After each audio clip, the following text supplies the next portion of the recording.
നമസ്കാരം, ഋഷിപ്രോക്തം ചാനലിലേക്ക് ഏവർക്കും ഹൃദ്യമായ സ്വാഗതം. ജപ്പാനീസ് മാങ്ക ആർട്ടിസ്റ്റ് ആയിട്ടുള്ള റിയോ തൽസുഗിയുടെ ഒരു പ്രവചനവുമായിട്ട് ബന്ധപ്പെട്ടിട്ട് ഇപ്പോൾ ജപ്പാൻ, ചൈന തുടങ്ങിയ മേഖലയിലുള്ള രാജ്യങ്ങളിലെ ജനങ്ങൾ വലിയ ആശങ്കയിലാണ്. ആ ഒരു വിഷയത്തെയാണ് നിങ്ങളിലേക്ക് ഞാൻ ഇന്ന് എത്തിക്കുന്നത്. റിയോ തൽസുഗിയുടെ പ്രവചനം ഫലിക്കുമോ? ജനങ്ങൾ ആശങ്കയിലാണ്, ജനങ്ങളെല്ലാം കരുതലിലാണ്. വിദേശ സഞ്ചാരികളൊക്കെ തങ്ങളുടെ ചൈനയിലേക്കും ജപ്പാനിലേക്കും ഒക്കെയുള്ള യാത്രകൾ നിർത്തിവച്ചിരിക്കുകയാണ്. ചൈനയുടെ ഏതാനും ഭാഗങ്ങളിൽ ഇപ്പോൾ വളരെ വലിയ പ്രളയം നടന്നുകൊണ്ടിരിക്കുക കൂടിയാണ്. ഞാൻ ചൊവ്വയുടെയും കേതുവിന്റെയും ആഗ്നേയ രാശിയായിട്ടുള്ള ചിങ്ങം രാശിയിലെ സ്ഥിതിയും വരാൻ പോകുന്ന കാളസർപ്പയോഗം, ശനി ചൊവ്വ യോഗം, ഇതൊക്കെ ലോകത്തുണ്ടാക്കുന്ന മഹായുദ്ധത്തിന്റെയും കെടുതിയുടെയും അഗ്നിബാധയുടെയും വിമാനാപകടങ്ങളുടെയും വെള്ളപ്പൊക്കങ്ങളുടെയും കൊടുങ്കാറ്റിന്റെയും ഒക്കെ സാധ്യതകളെ പറഞ്ഞുകൊണ്ട് നിരവധി വീഡിയോകൾ ചെയ്തിരുന്നു. ആ വീഡിയോകളൊക്കെ കണ്ടിട്ടില്ലാത്തവരാണെങ്കിൽ കാണുക. ഇന്ത്യ പാക് യുദ്ധം, തുടർന്ന് ഇസ്രായേൽ ഇറാൻ യുദ്ധം, ഏതാനും നാളുകളായി തുടർന്നുകൊണ്ടിരിക്കുന്ന റഷ്യ ഉക്രൈൻ യുദ്ധം, അതേപോലെ തന്നെ അധികമായി വരുന്ന ഭീകരാക്രമണങ്ങൾ, വെള്ളപ്പൊക്ക ദുരിതങ്ങൾ, ഭൂകമ്പങ്ങൾ, വിമാനാപകടങ്ങൾ, ഇതൊക്കെ വ്യാഴത്തിന്റെ ഇപ്പോഴത്തെ വസുന്ധരാ യോഗത്തിന്റെയും ചൊവ്വ, രാഹുകേതുക്കൾ, ശനി എന്നിവർ മൂലമുള്ള പ്രത്യേക ദോഷ യോഗങ്ങളുടെയും ഒക്കെ സൂചനയാണ്. അതേ സമയത്ത് തന്നെ ജപ്പാൻകാരുടെ വങ്ക ബാബ എന്നറിയപ്പെടുന്ന ഈ റിയോ തത്സുഗിയുടെ പ്രവചനം കൂടിയാകുമ്പോൾ ജനങ്ങൾ ആശങ്കപ്പെടുകയാണ്. അതിന്റെ വിശദാംശങ്ങളിലേക്ക് നമുക്ക് കടക്കാം. വീഡിയോയിലേക്ക് കടക്കുന്നതിന് മുമ്പ് ചാനൽ ഇതുവരെ സബ്സ്ക്രൈബ് ചെയ്യാത്തവരാണെങ്കിൽ ഒന്ന് സബ്സ്ക്രൈബ് ചെയ്യുക എന്ന് അഭ്യർത്ഥിക്കുകയാണ്.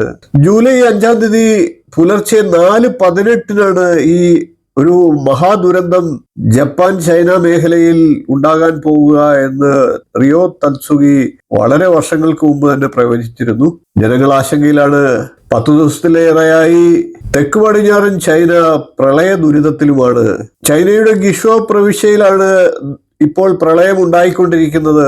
നിലവിൽ അവിടുത്തെ സ്ഥിതിഗതികൾ നിയന്ത്രണ വിധേയമാണ്. എന്നിരുന്നാൽ പോലും ജനങ്ങൾ ആശങ്കയിലാണ്. ഒരുപാട് നാശനഷ്ടങ്ങൾ ഉണ്ടായിക്കഴിഞ്ഞു. 40,000-ത്തിലധികം പേരെ ഒരു പ്രവിശ്യയിൽ നിന്ന് മാത്രമായിട്ട് മാറ്റിപ്പാർപ്പിച്ചതായിട്ടാണ് കണക്കുകൾ പറയുന്നത്.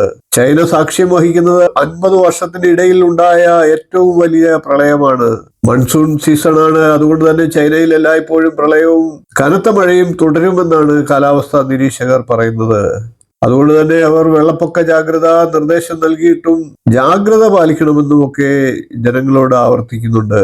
വരുന്ന ജൂലൈ മാസം 5-ാം തീയതി വെളുപ്പിന് 4:18 ദുരന്തമുണ്ടാകുക എന്ന് റിയോ തൽസുഗി മുൻപ് പ്രവചിച്ചിരുന്നത്. വലിയൊരു പ്രകൃതി ദുരന്തം ഉണ്ടാകുമെന്നാണ് പ്രവചനം. റിയോ തൽസുഗിയുടെ ദി ഫ്യൂച്ചർ ഐസോ എന്ന ഗ്രന്ഥത്തിലാണ് ഈ പ്രവചനത്തെ പറഞ്ഞിരിക്കുന്നത്. 2011 സുനാമിയും കോവിഡ് വ്യാപനവും ഒക്കെ പ്രവചനത്തിലുണ്ട്. ഇതൊക്കെ അവരുടെ പുസ്തകത്തിന്റെ കവർ പേജിൽ തന്നെ ഉൾപ്പെടുത്തിയിരുന്നു. സുനാമിയൊക്കെ ഉണ്ടായത് കൃത്യമായിട്ട് അവർ പറഞ്ഞ തീയതിയിൽ തന്നെ ആയിരുന്നു. 1999 ദി ഫ്യൂച്ചർ ഐസോ എന്ന കൃതി റിയോ തൽസുഗി പ്രസിദ്ധീകരിച്ചത്. എന്നാൽ സുനാമിക്ക് ശേഷമാണ് ആ പുസ്തകം ആളുകളുടെ ശ്രദ്ധയിലേക്ക് പെട്ടത്. താൻ കാണുന്ന സ്വപ്നങ്ങളുടെ അടിസ്ഥാനത്തിലാണ് പുസ്തകം എഴുതിയത്. പലപ്പോഴായി റിയോ തൽസുഗി കണ്ട 15 സ്വപ്നങ്ങളെ അടിസ്ഥാനപ്പെടുത്തിയാണ് ആ പുസ്തകം. 13 വരെ ഇതുവരെ സംഭവിച്ചു കഴിഞ്ഞു എന്നാണ് പറയപ്പെടുന്നത്. ഡയാന രാജകുമാരിയുടെ മരണവും കോവിഡ് വ്യാപനവും സുനാമിയും ഉൾപ്പെടെ വളരെ വിശദമായിട്ട് ആ പുസ്തകത്തിൽ പ്രതിപാദിച്ചിട്ടുണ്ട്. ഈ കാര്യങ്ങൾക്കൊന്നും തന്നെ ശാസ്ത്രീയമായിട്ടുള്ള അടിത്തറ ഇല്ലെങ്കിൽ പോലും ജൂലൈ 5-ന് നടക്കാനിരിക്കുന്ന ഉണ്ടാകുമെന്ന് പറഞ്ഞ അവരുടെ പ്രവചനത്തിന്റെ അടിസ്ഥാനത്തിൽ ജനങ്ങൾ ആശങ്കയിലാണ്. ജപ്പാനും ഫിലിപ്പീൻസിനും ഇടയിലുള്ള കടൽ ഭാഗം തിളച്ചു മറിയുമെന്നും അത് വളരെ അപകടത്തിലേക്ക് കൊണ്ടെത്തിക്കുമെന്നും ഒക്കെ അവരുടെ പ്രവചനത്തിലുണ്ട്. കൃത്യസമയം വരെ കൊടുത്തിട്ടുണ്ട് എന്നുള്ളതാണ് പ്രത്യേകത. 2025 ജൂലൈ 5-ാം തീയതി 4:18 AM സമയം നൽകിയിരിക്കുന്നത്. സമുദ്രത്തിനടിയിലെ അഗ്നിപർവ്വതങ്ങളിൽ നിന്ന് ലാവ പുറത്തേക്ക് വരാമെന്നാണ് ചിലരൊക്കെ അതുമൂലം ആ പ്രവചനത്തെ കാണുന്നത്. അത് ഭൂകമ്പമായി വെളിയിലേക്ക് പുറപ്പെടാം. ജപ്പാൻ, ഹോങ്കോങ്, തായ്വാൻ തുടങ്ങി ജപ്പാനും ചൈനയ്ക്കും ഇടയ്ക്കുള്ള എല്ലാ രാജ്യങ്ങളിലെയും വിനോദയാത്ര ഉൾപ്പെടെ എല്ലാ കാര്യങ്ങളും തൽക്കാലത്തേക്ക് നിർത്തിവച്ചിരിക്കുകയാണ്. എല്ലാവരും തങ്ങളുടെ യാത്ര വേണ്ടെന്ന് വെക്കുകയാണ്.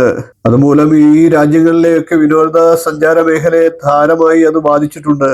ബന്ധപ്പെട്ട സർക്കാരുകൾ അനാവശ്യ ഭീതി പരത്തുന്നവർക്കെതിരെ നടപടികൾ ഉണ്ടാകുമെന്നൊക്കെ മുന്നറിയിപ്പ് നൽകിയിട്ടുണ്ട്. ദുരന്തമുണ്ടാകുമെന്നതിന് ശാസ്ത്രീയമായി യാതൊരു തെളിവുകളും ഇല്ലെന്നാണ് അധികൃതർ പറയുന്നത്. എന്നാൽ ജനങ്ങളാകെ ഇപ്പോഴും ആശങ്കയിലാണ്. റിയോ തൽസുഗിയുടെ 15 പ്രവചനങ്ങൾ അടങ്ങിയ ആ പുസ്തകത്തിൽ 13 കാര്യങ്ങൾ നടന്നു കഴിഞ്ഞു. ഇനി 14-മത്തത് ഈ വരുന്ന ജൂലൈ 5-നാകാം.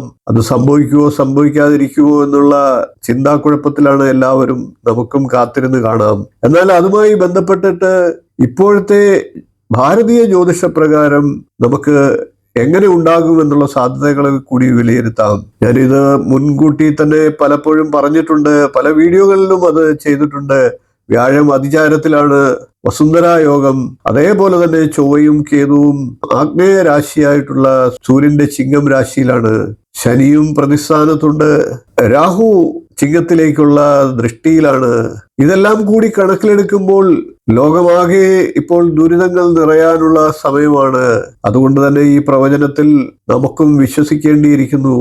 ഭാരതീയ ജ്യോതിഷപ്രകാരവും കാലം വളരെ മോശമാണ്. ഞാൻ മുമ്പുള്ള വീഡിയോയിൽ പറഞ്ഞതുപോലെ തന്നെ സുബ്രഹ്മണ്യ സ്വാമിയെയാണ് ഇതിനായി ദോഷപരിഹാരത്തിനായിട്ട് ഭജിക്കേണ്ടത്. എല്ലാവരും പ്രാർത്ഥിക്കുക. ലോകാസമസ്ത സുഖിനോ ഭവന്തു. ജൂലൈ 5 വരെ നമുക്ക് കാത്തിരിക്കാം. ഒന്നും സംഭവിക്കാതിരിക്കട്ടെ, എല്ലാവരും സുഖമായിട്ടിരിക്കട്ടെ. വീഡിയോ ഇഷ്ടപ്പെട്ടുവെങ്കിൽ ഒന്ന് ലൈക്ക് ചെയ്യുക, ഷെയർ ചെയ്യുക, ചാനൽ ഒന്ന് സബ്സ്ക്രൈബ് ചെയ്യുക. നിങ്ങളുടെ അഭിപ്രായം കമന്റായിട്ട് അറിയിക്കുക. ഇനിയും ഇതുപോലുള്ള നല്ല നല്ല വിഷയങ്ങളും വീഡിയോകളുമായി നമുക്ക് വീണ്ടും കാണാം. നന്ദി, നമസ്കാരം, ശുഭദിനം.